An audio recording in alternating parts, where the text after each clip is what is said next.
Did you tell them, did you say, I'm only doing this if I'm able to record as well?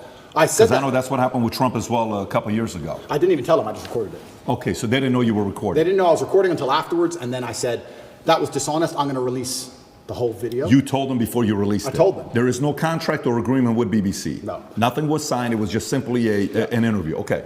Because I think that was very important when you released it, for people to see what fully was said, versus, and by the way, you know the Philip Schofield interview that they put up, the 12-minute one that just came out? You know the comments are turned off. Of course they are.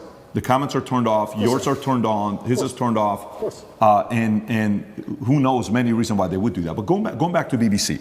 So, okay, they come, they want to ask the questions of you.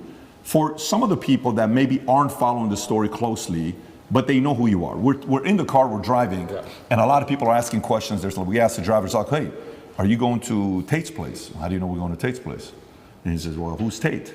Oh, Andrew Tate. Oh, tell us about Andrew Tate. Well, this is, okay. What kind of a guy is he? He said, I actually really like him. I said, why do you think he's going through what he's going through right now? Oh, it's always because of money. Okay, so we're at a different restaurant. So tell us, why are you going through this? Why is he going? Everybody's saying a similar thing about this, right? But for those who don't know, there's three different camps. Yeah. The camp that already sees you guilty, it doesn't matter what they read. So for example, this story here, you know, from BBC came out just last night, 10:30. Andrew Tate choked me until I passed that, UK woman claims, right? This is Alice, another anonymous name, just like Sophie, right? Yeah. But there's three camps. There's those that say, well, look, I'm already thinking he's guilty. I don't like him anyways. I need anything to get me to think he's guilty. Yeah. Whatever it takes. I don't have to do my own due diligence. I just have to hear anything. Then there's the camp that's a diehard fan. There's nothing you can do that they did wrong. You can, you know, in their eyes, it's going to be wrong. Then you have the people in the middle that are the reasonable ones, that are saying, you know what, let me look at this. What about this? What about that? The people in the middle may say the following question. They may say, and I may have asked this question from you last time as well. They may say, Andrew, okay, if this guy is so innocent, how can they get you to go to the dungeon for 92 days? How can they put you on house arrest? How can they do all this stuff? Yeah. If you're somebody that was born in US, you lived in UK, how come somebody else isn't coming to bail you out? You got different lawyers. How is it that they can keep doing this to you if you're not guilty? What do you say to those people? Yeah, and once again, I have to be careful what I say because of the court case, but Romania has a law, or the law in Romania is basically, if you can prove to a judge that it might have happened, they're allowed to hold you up to 6 months during the investigation stage. If I was guilty of anything, I would have been charged long ago. And we're going to talk about charges soon because I still believe they're going to attempt to charge me. But we're now approaching the end of the 6 months they can keep me under a form of arrest for without charge. Typically in Romania, when I was first arrested, the guard said, within 2 weeks, you'll have your indictment. I was like, 2 weeks? He goes, yeah, everyone gets charged quickly. Nobody waits 6 months for a charge. If they arrest you, they charge you, like every other country, right? The fact they've waited 6 months and gone into my entire life and attempted to find something shows they don't have a case. Why I believe it happened is because they didn't have a case when they were trying to hit me with this garbage, and they thought, you know what? If we put him all over the news, if we slander his name completely, there was a hotline set up. If you're a girl who's been hurt by Andrew Tate, call this number in the UK. A hotline. So they were attempting to use the media to find what they wanted. Months go by, months go by, months go by, case file's empty, nothing's happening. My lawyer's saying, when are we going to close this case file? Like, yeah, we're just waiting for some papers, we're going to close it, we're going to close it, we're going to close it. Around the time I was canceled, things started appearing in the case file again. They started spying on me again. Very interesting that it happened around that time. I don't know if they understood that I wasn't protected by the political class of the USA. I don't know what happened. They started to build this case, and they spied on me for all of these months, spending millions of euros, spying on me everywhere I went, trying to find evidence of a crime. Eventually, they get to the end of their legal limit to spy on me, and they don't have any crime. They don't have anything. So in my current court case, we have two Americans who lied, the ones who we have the conversations between them saying they're going to get an Oscar for lying to the police. We have the CCTV of them coming and going. We have their Uber records showing they can travel the country freely. We have their phone calls with their mother where they're saying, yeah, he didn't hurt me, and my boyfriend caught me. We have all of it. We have all the evidence. We have those two, and then there's nobody else who could possibly even take the stand. I don't believe, as high level as this Matrix attack is, I still don't believe a Romanian judge is going to put me in jail with the dossiers. I've seen it. It's garbage. I don't think I'm going to end up in jail. But it's just taking years of my life, damaging my influence, having bad things to say about me, keeping me under control, keeping me locked in a house. That's all they want to do. They have no interest in the truth. There's no victims. There's no one to take the stand. Do you know who Sophie is or Alice is or no? Yeah, so the BBC, Ali? That's really interesting. So then the BBC says, well, we found victims, because the BBC have done enough investigative journalism to understand that the case is garbage and there's no victims. So they said, well, we found victims. They found one called Sophie first. That was a few months ago. I think I was still in jail when Sophie appeared. Is that her real name? No, that's her fake name. So they have a girl with a fake name called Sophie. They don't show her face. They ask me, what do you think about Sophie? How can I comment on Sophie when Sophie isn't real? Firstly, you've made her up. Secondly, I don't know who you're talking about. You're saying that 9 years ago, I was emotionally controlling?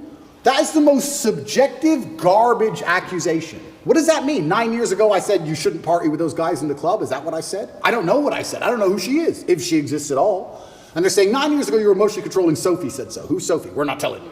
What's emotionally controlling mean? We're not telling you. What comment do you want me to? If this person even exists, which they don't, then I destroy the BBC, make it very clear to them that Sophie doesn't exist, on repeat, because she doesn't. And 2 days later, Alice appears.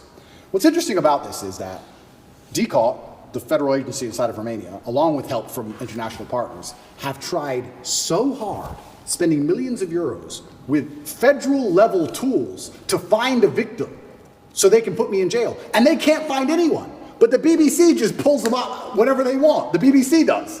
Where do these people come from? And I say this every single time. If anybody believes they've been wronged, male or female, by me, go to the police. Go to the police. I encourage you to go to the police. All these people say, we don't want to go to the police. We just want to stay on the news. What, is that because you're not real? Is that why? That's pretty convenient. I mean, I thought I was a bad person. Why don't you go to the cops? Oh, because you have no evidence and it doesn't exist? That's why. Are all these accusers in the UK, not even in Romania? Not even in Romania. So Sophie and Alice are supposedly both from the UK. And Alice's story is... To correct, it's not Alice. I said Alice, it's Evie. Evie or Evie or something like that. E-V-I-E. It's all made up names. It's all made up names. Yes. So Evie, we could call whatever name we want. But yeah, Evie is saying 13 years ago I choked her or something. Yeah. By the way, when is the 6-month time limit? End of this Okay. And can we reference the tweet you just posted a couple days ago? I want to stay on this. She Sure. was commenting on Evie. You were going to say something about Evie, what she said 10. So she's claiming 10 years ago or 13 years ago, you guys had the consensual sex the first time. She comes back for the second time around. According to the story, she says she was being, your hand was on her throat, strangled me. She was passed out for a minute. And then she came back and she said, I did not approve of the second time having sex after she was passed out. So these stories they're making, you know, and then she says, the guy asked a question saying, how come you didn't do any police report back then? She says, well, because it's not fully rape and it's not that, because it was consensual. I kind of wanted to be there. And I didn't tell anybody about it 6 years later. There's way too many things that doesn't give it credibility for somebody to say, I didn't do anything about it then, but 6 years later, I told my friends, 3 or 6 years later. Yeah. And this is the thing that's scary. If you say to any red-blooded male, 13 years ago, you had sex with a woman consensually and she's now unhappy about how that sex happened. You can get, any man on earth can get screwed with that. If this person exists at all. And like you said, she refused to go to the police if she exists. And she's saying it was consensual. I think last night they aired it on Newsnight and she literally, they said, why are you coming forward now? And I think this actor, the person literally said, because now he's rich and famous. They literally said those words. That's what they said. Oh, because now he's rich and famous, I think it's unfair. It's asinine. I don't understand genuinely how a man can protect himself in the Western world anymore. How can you even exist anymore? If this is what they're going to hit you with as soon as you get to a certain level of influence, there's no man on earth who's safe from this. I said this to my judges. I had a few male judges. I said, they could do this to you.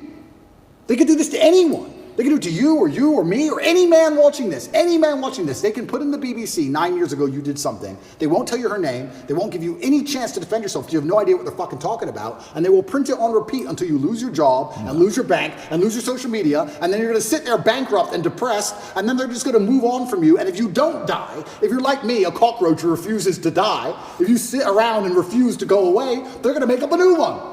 It's crazy. And it's genuinely scary. And you're not safe from it anywhere anymore.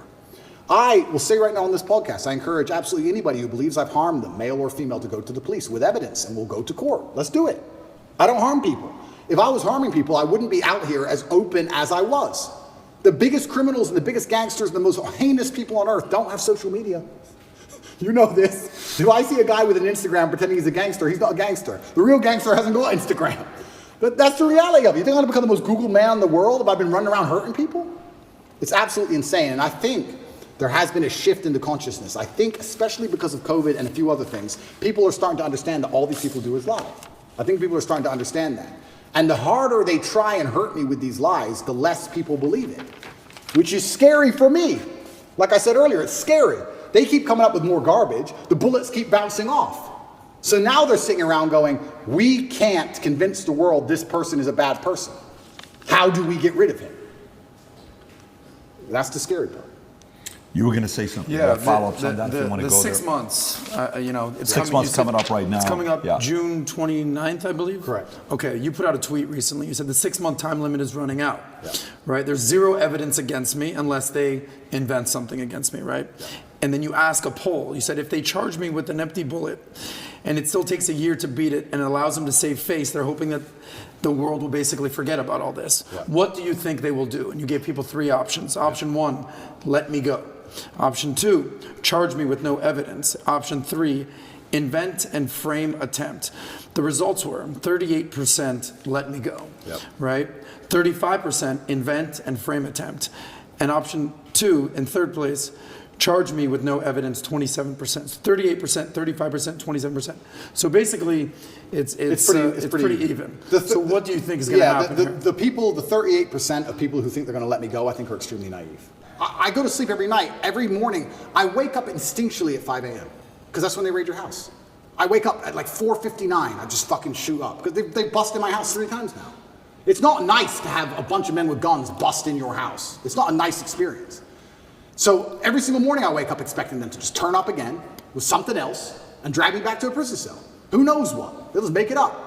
But the fact they made up this particular crime is because it's a hit piece and it's a slander on my reputation. If they would have done the same thing, let's say for tax evasion, would anyone care? No. Oh, rich guy didn't pay a piece of paper. No, no one cares. We have to hurt his name. Human trafficking. Think about that. I said this to the judge. How does it make sense? A man with no criminal record, who is financially successful, decides to begin to human traffic at 35 years of age. I have no financial motivation. It's clearly not my personality profile. I don't need money. Why have I begun to human traffic from nowhere? It doesn't even make any sense from a pure logical perspective. There's no motive to the crime. Who have I human trafficked? Who is the victim? There's no victims and there's no motive. And here I am on house arrest. It's insane. So yeah, it's genuinely intimidating. I don't know what's going to happen next. I believe they're going to try and charge me with the garbage they have, and I think what they're trying to do is just hang it over my head and keep me afraid. Do you think the idea of trying to either silence you or make you irrelevant is working? Meaning, do you think you're more relevant today than you were on September 1st? Is that strategy they're implementing working? No, they're failing. And the reason they're failing is because God's put me in a position where I have to lead from the front. I think that in the days of old, when politics used to mean something, I believe in politics as long as the leader of the country charges on his horse at the enemy at the front. Then you're allowed to be king. Then I'll listen to your laws. That's politics. When you send other people's kids to die in a war and you sit on your ass, that's not politics to me. But now I'm in a position where I'm spearheading, by God's plan, the rights of basically every man on earth. They could do this to anybody. So I think any man with a brain who's thinking is looking at my position and going, they could hit me or my friends or my son or my dad the same way they're hitting this guy. And that builds a degree of affinity amongst my audience. So no, they failed. They failed and they made a hero out of me, which is what I'm actually scared of. I am scared by the incompetence of my enemy. I'm scared by the fact that they are failing so monumentally. If they had been half successful with the cancellation, none of this would have happened. If the cancellation made me an obscure internet personality, it'd be over. If I would have just allowed them to beat me, none of this would have happened. But I beat them. And that's the problem. Now I'm sitting here going, okay, well after I beat the BBC, after I destroyed the BBC, Tristan gave me a high five. He's like, oh, you wrecked them. They're going to look so stupid. I said, bro, we've sunk the HMS Hood. HMS Hood in World War II, HMS Hood was the British battleship. It was the flagship of the Royal Navy. And the Royal Navy was obviously renowned. It has been for hundreds of years. It was the best battleship. And it was up against German battlecruiser, the Bismarck. And the Hood should have outgunned the Bismarck. And it was the best German ship against the best British ship.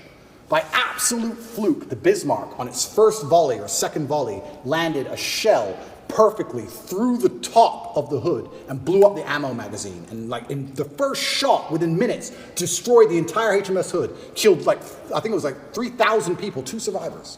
You can find the video on YouTube, the hood blow into pieces. When Churchill found out the hood was sunk, he said, sink the Bismarck, don't care what it costs. He sent every ship, every plane, every sub diverted from every other mission. Doesn't care if we lose every plane we have, don't care if we lose the RAF. We cannot lose the hood without him losing the Bismarck. Sink the Bismarck. When the Bismarck sunk the hood, all of the crew were celebrating, except the captain. The captain updated his will. He updated his will and telegraphed home to his wife and said goodbye, because he knew. When I destroyed the BBC, my brother was celebrating, I knew. I said, Tristan, no. You don't beat the British Broadcasting Corporation and make fools of them like this without some new bullshit.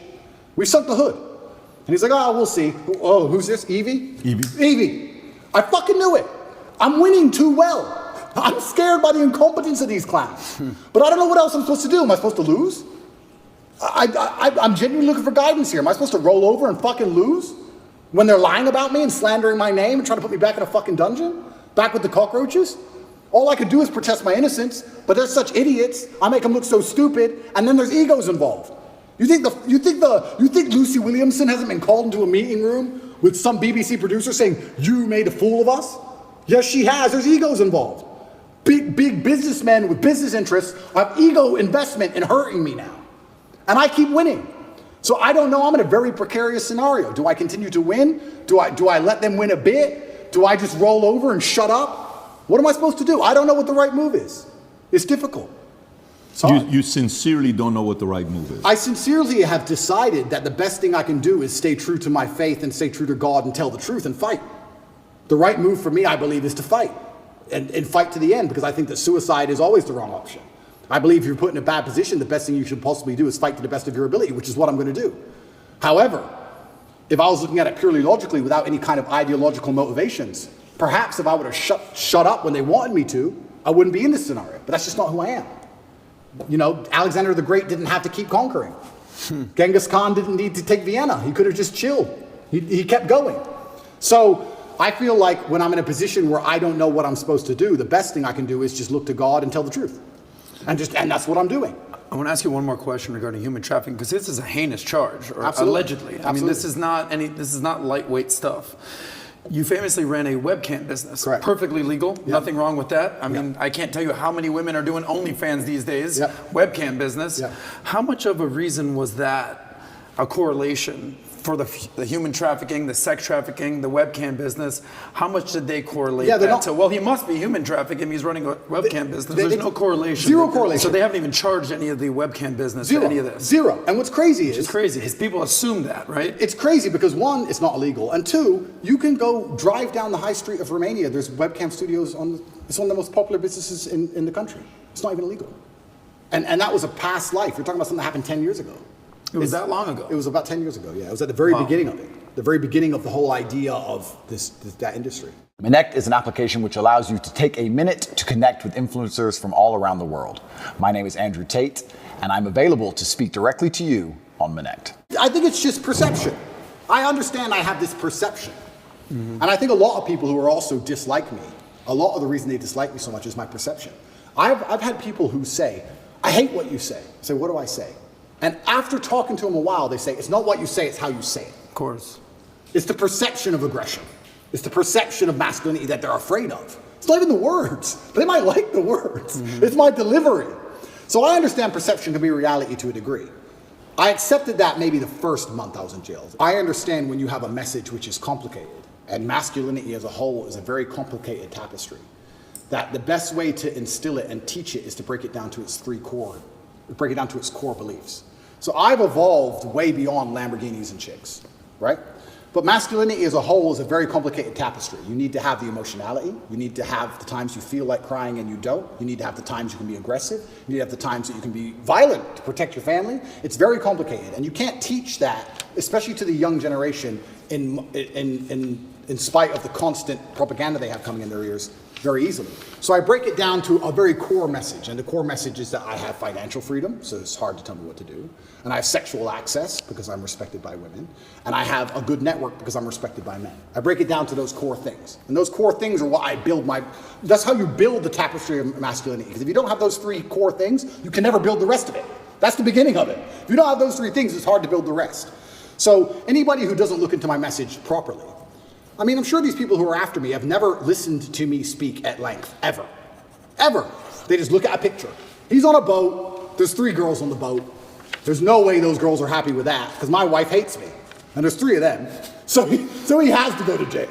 And that's what's happening. It's that baseline. I truly believe it's that baseline. But how else can I teach my message, as complicated as it is, without first breaking down and proving you have success in the most core levels of it, right? Before you learn to box, you jab and you cross. Before you do all the complicated stuff, you do the basic stuff. So a lot of it is people looking at my message, not understanding how detailed it is, not understanding how positive it is, looking at the baseline instincts which I teach and which I use to advertise my success as a whole to people to show and say, look, I clearly know what I'm talking about to a degree, because I have things that you want. And you're a man, so you can't tell me you don't want them. Every man wants this. Every man wants one of these. And they take all this and they try and weaponize it and use it against me. And you're right. It's feminism as a whole that has this idea that if a man is a man unapologetically, and he doesn't apologize for being a man, that he's a bad person. Which we've discussed at length, and I've discussed a bunch of times, but it's truly the most crazy thing about all of this is when shit hits the fan, it's exactly the kind of men they hate that they want. Every single time. Every single time. You can go out to a bar in America and you can stand there and argue with a feminist and argue with her to the end of time. And if someone ran in there with a gun, she would say, hey, you go. You're the misogynist. You go protect me. The feminist guy who's on my team, I don't want him to go. I want you to go, please. We don't want Dylan Mulvaney on the front lines. Of course not. And it's hypocritical. And it's hypocritical, and it's done on purpose. It's purported by the Matrix, and it's done to attack the baseline masculinity of men because they don't want men to be masculine, because when you're masculine, you say no to things. I saw a really interesting study once that was it had testosterone level, and it was linked to your capability to disagree with people.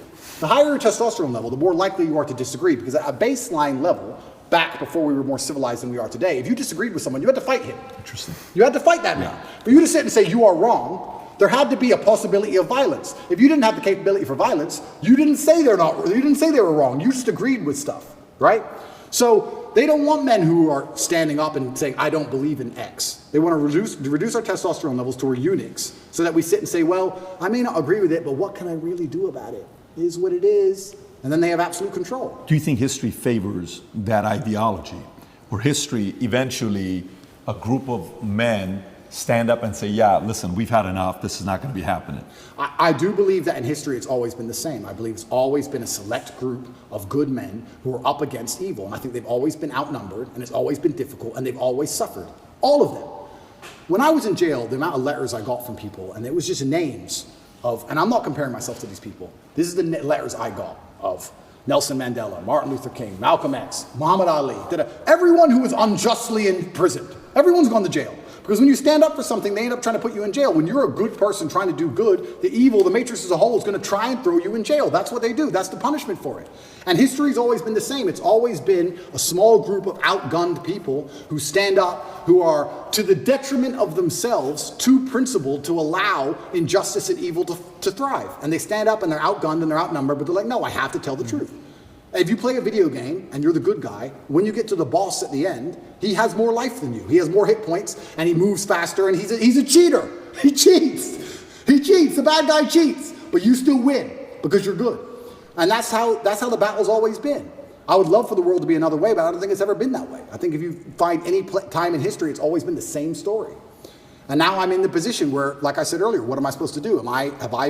Do I have a life path in which I can genuinely help people? And do I have a life path in which I can genuinely do some damage to the evil to the world? Or am I just going to disappear like a coward and let them lie about me and do my time and shut up and delete my Twitter account and just go away?